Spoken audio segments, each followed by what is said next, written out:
Chapter 2. The Vanishing Glass.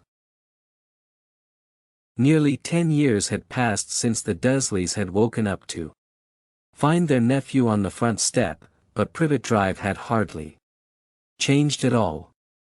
The sun rose on the same tidy front gardens and lit up the brass number 4 on the Dursleys' front door. It crept into their living room, which was almost exactly the same as it had been on the night when Mr. Dursley had seen that fateful news report about the owls. Only the photographs on the mantelpiece really showed how much time had passed.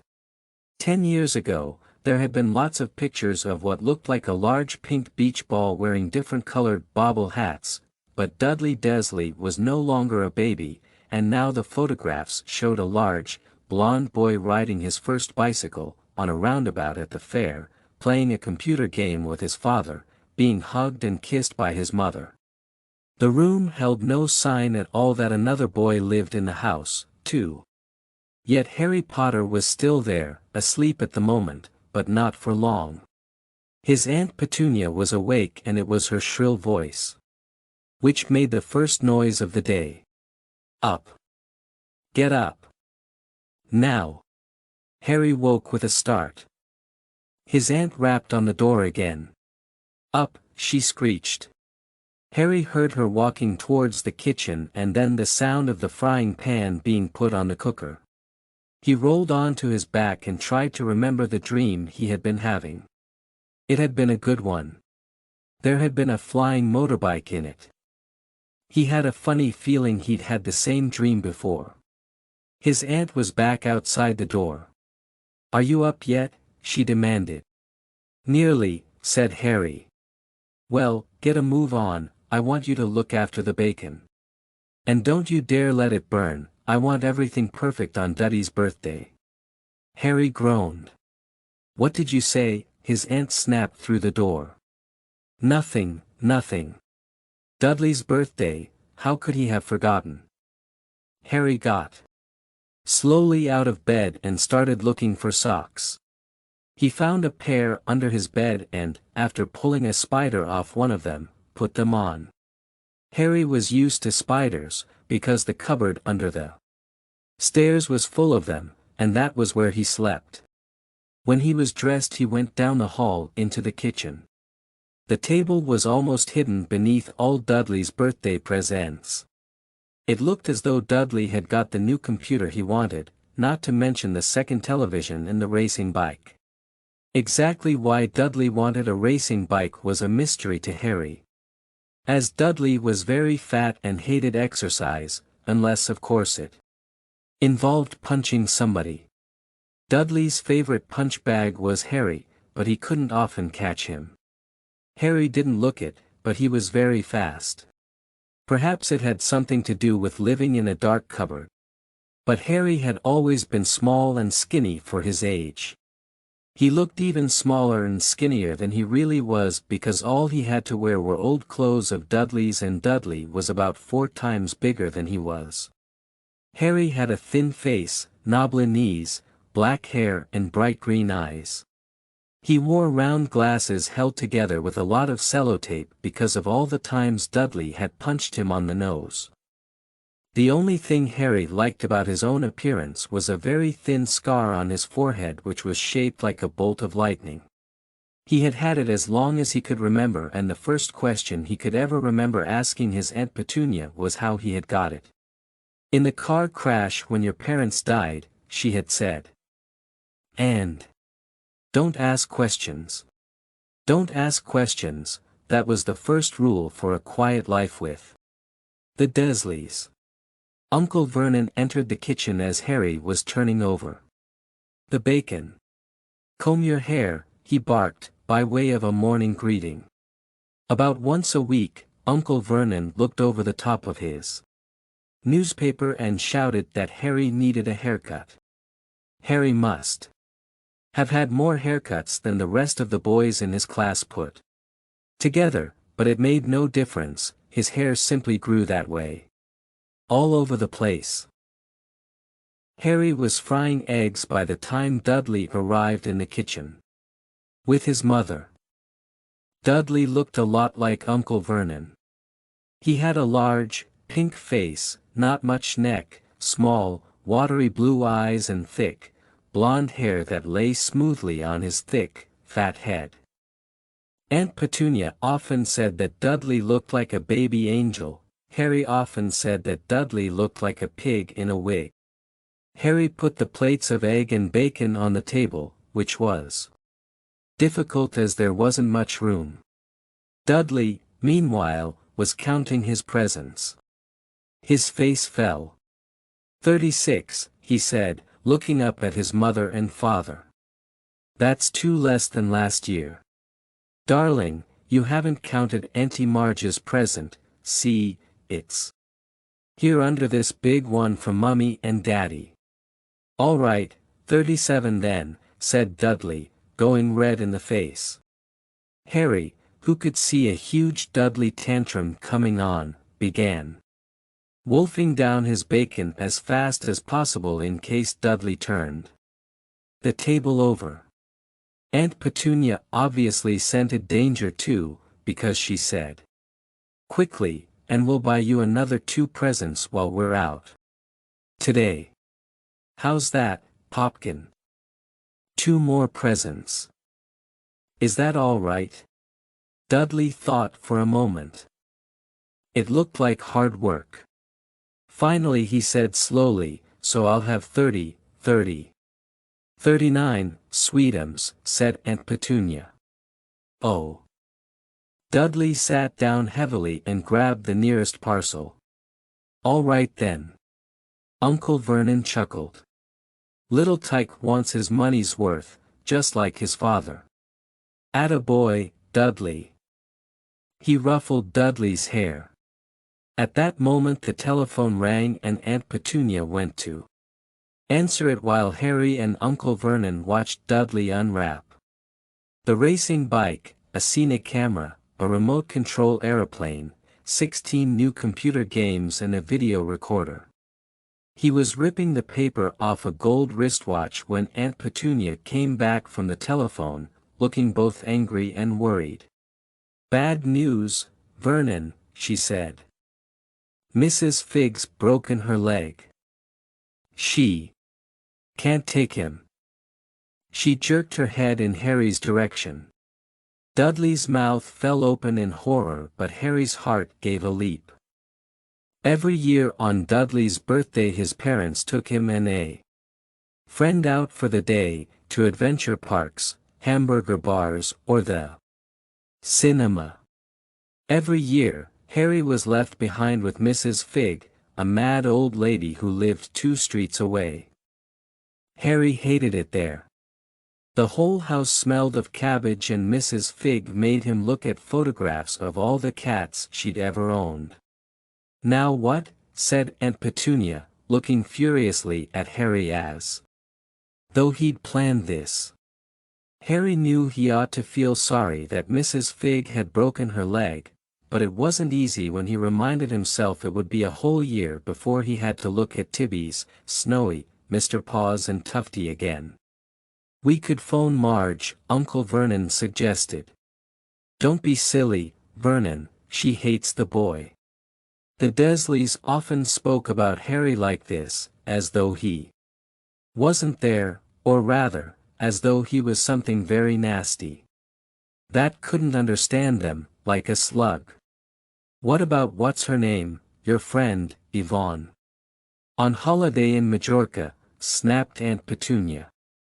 "You could just leave me here," Harry put in hopefully. He'd be able to watch what he wanted on television for a change and maybe even have a go on Dudley's computer.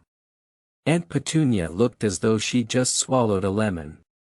"And come back and find the house in ruins," she snarled. "I won't blow up the house," said Harry, but they weren't listening. "I suppose we could take him to the zoo," said Aunt Petunia slowly, "and leave him in the car. That car's new, he's not sitting in it alone." Dudley began to cry loudly. In fact, he wasn't really crying. It had been years since he'd really cried, but he knew that if he screwed up his face and wailed, his mother would give him anything he wanted. Dinky Duddydums, don't cry, Mummy won't let him spoil your special day, she cried, flinging her arms around him. I don't want him, to come. Dudley yelled between huge pretend sobs. He always spoils everything.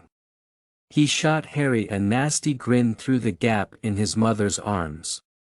Just then, the doorbell rang. Oh, good Lord, they're here, said Aunt Petunia frantically, and a moment later, Dudley's best friend, Piers Polkiss, walked in with his mother. Piers was a scrawny boy with a face like a rat. He was usually the one who held people's arms behind their backs while Dudley hit them. Dudley stopped pretending to cry at once. Half an hour later, Harry, who couldn't believe his luck, was sitting in the back of the Dursleys' car with Piers and Dudley, on the way to the zoo for the first time in his life. His aunt and uncle hadn't been able to think of anything else to do with him, but before they'd left, Uncle Vernon had taken Harry aside. I'm warning you, he had said, putting his large purple face right up close to Harry's. I'm warning you now, boy, any funny business, anything at all, and you'll be in that cupboard from now until Christmas. I'm not going to do anything, said Harry, honestly. But Uncle Vernon didn't believe him. No one ever did. The problem was, strange things often happened around Harry. And it was just no good telling the Dursleys he didn't make them happen. Once, Aunt Petunia, tired of Harry coming back from the bars looking as though he hadn't been at all, had taken a pair of kitchen scissors and cut his hair so short he was almost bald except for his fringe, which she left to hide that horrible scar. Dudley had laughed himself silly at Harry, who spent a sleepless night imagining school the next day, where he was already laughed at for his baggy clothes and sellotaped glasses. Next morning, however, he had got up to find his hair exactly as it had been before Aunt Petunia had sheared it off. He had been given a week in his cupboard for this, even though he had tried to explain that he couldn't explain how it had grown back so quickly. Another time, Aunt Petunia had been trying to force him into a revolting old jumper of Dudley's, brown with orange baubles. The harder she tried to pull it over his head, the smaller it seemed to become, until finally it might have fitted a glove puppet, but certainly wouldn't fit Harry. Aunt Petunia had decided it must have shrunk in the wash and, to his great relief, Harry wasn't punished. On the other hand, he'd got into terrible trouble for being found on the roof of the school kitchens. Dudley's gang had been chasing him as usual when, as much to Harry's surprise as anyone else's, there he was sitting on the chimney. The Dursleys had received a very angry letter from Harry's headmistress telling them Harry had been climbing school buildings. But all he'd tried to do, as he shouted at Uncle Vernon through the locked door of his cupboard, was jump behind the big bins outside the kitchen doors. Harry supposed that the wind must have caught him in mid-jump. But today, nothing was going to go wrong. It was even worth being with Dudley and Piers to be spending the day somewhere that wasn't school, his cupboard, or Mrs. Figg's cabbage-smelling living room. While he drove, Uncle Vernon complained to Aunt Petunia. He liked to complain about things, people at work, Harry, the council, Harry, the bank, and Harry were just a few of his favorite subjects. This morning, it was motorbikes. Roaring along like maniacs, the young hoodlums, he said, as a motorbike overtook them. I had a dream about a motorbike, said Harry, remembering. Suddenly, it was flying Uncle Vernon nearly crashed into the car in front. He turned right around in his seat and yelled at Harry, his face like a gigantic beetroot with a mustache, "Motorbikes don't fly." Dudley and Piers sniggered. "I know they don't," said Harry. It was only a dream. But he wished he hadn't said anything.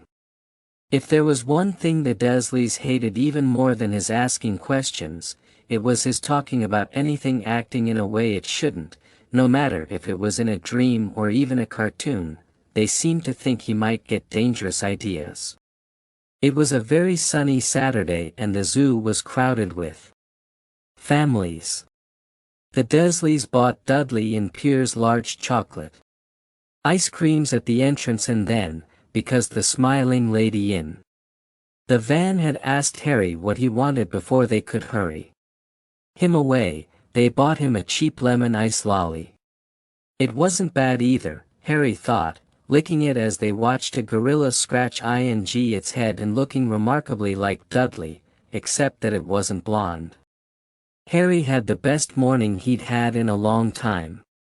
He was careful to walk a little way apart from the Dursleys so that Dudley and Piers, who were starting to get bored with the animals by lunchtime, wouldn't fall back on their favorite hobby of hitting him.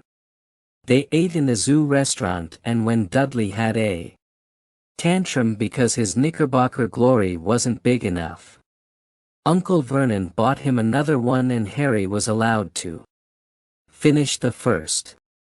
Harry felt, afterwards, that he should have known it was all too good to last. After lunch they went to the reptile house.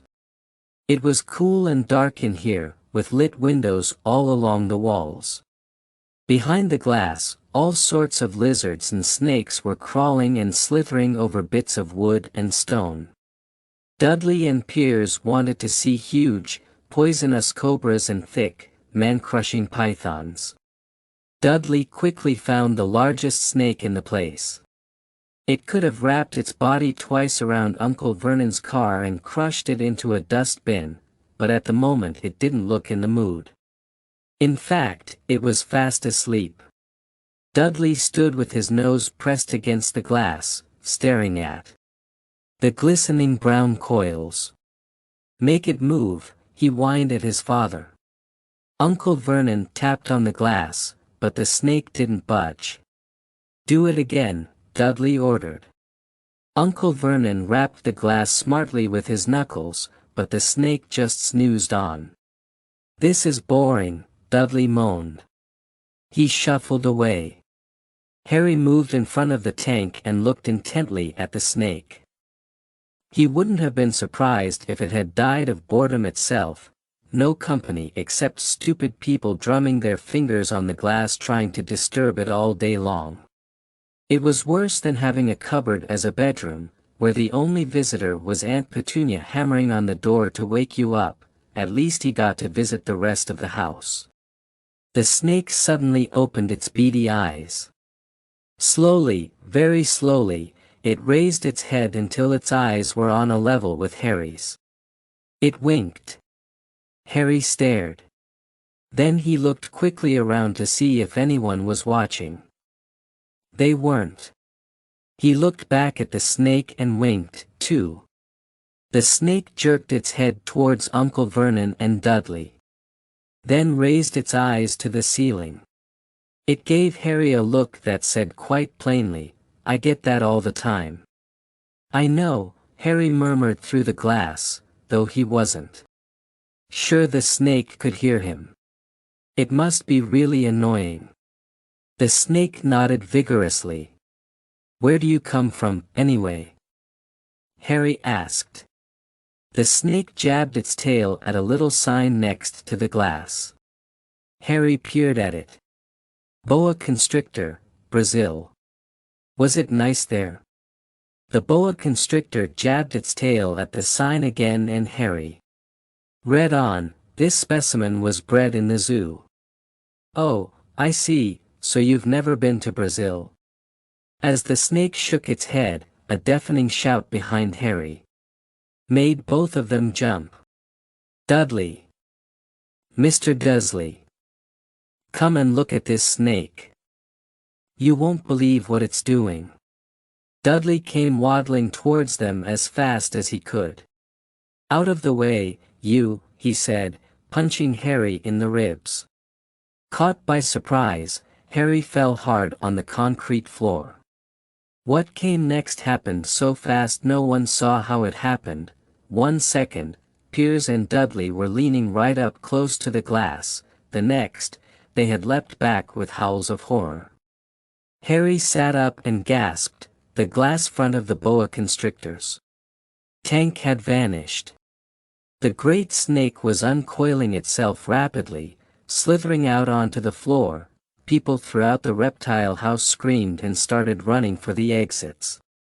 As the snake slid swiftly past him, Harry could have sworn a low, hissing voice said, "Brazil, here I come."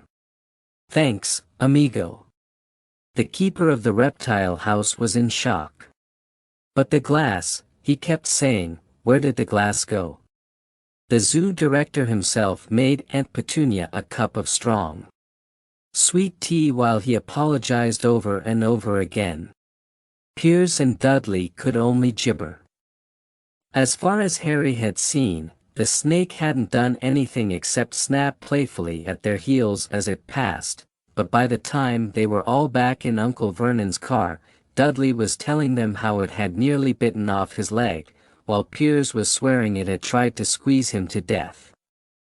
But worst of all, for Harry at least, was Piers calming down enough to say, "Harry was talking to it, weren't you, Harry?" Uncle Vernon waited until Piers was safely out of the house before starting on Harry. He was so angry he could hardly speak. He managed to say, "Go, cupboard, stay, no meals," before he collapsed into a chair and Aunt Petunia had to run and get him a large brandy.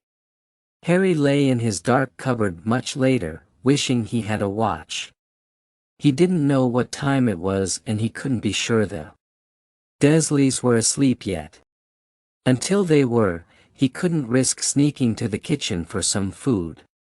He'd lived with the Dursleys almost 10 years, 10 miserable years, as long as he could remember, ever since he'd been a baby and his parents had died in that car crash. He couldn't remember being in the car when his parents had died. Sometimes, when he strained his memory during long hours in his cupboard, he came up with a strange vision, a blinding flash of green light and a burning pain on his forehead. This, he supposed, was the crash, though he couldn't imagine where all the green light came from. He couldn't remember his parents at all. His aunt and uncle never spoke about them, and of course he was forbidden to ask questions. There were no photographs of them in the house. When he had been younger, Harry had dreamed and dreamed of some unknown relation coming to take him away, but it had never happened. The Dursleys were his only family. Yet sometimes he thought, or maybe hoped, that strangers in the street seemed to know him. Very strange strangers they were, too. A tiny man in a violet top hat had bowed to him once while out shopping with Aunt Petunia and Dudley. After asking Harry furiously if he knew the man, Aunt Petunia had rushed them out of the shop without buying anything. A wild-looking old woman dressed all in green had waved merrily at him once on a bus. A bald man in a very long purple coat had actually shaken his hand in the street the other day and then walked away without a word. The weirdest thing about all these people was the way they seemed to vanish the second Harry tried to get a closer look. At school, Harry had no one. Everybody knew that Dudley's gang hated that odd Harry Potter in his baggy old clothes and broken glasses, and nobody liked to disagree with Dudley's gang.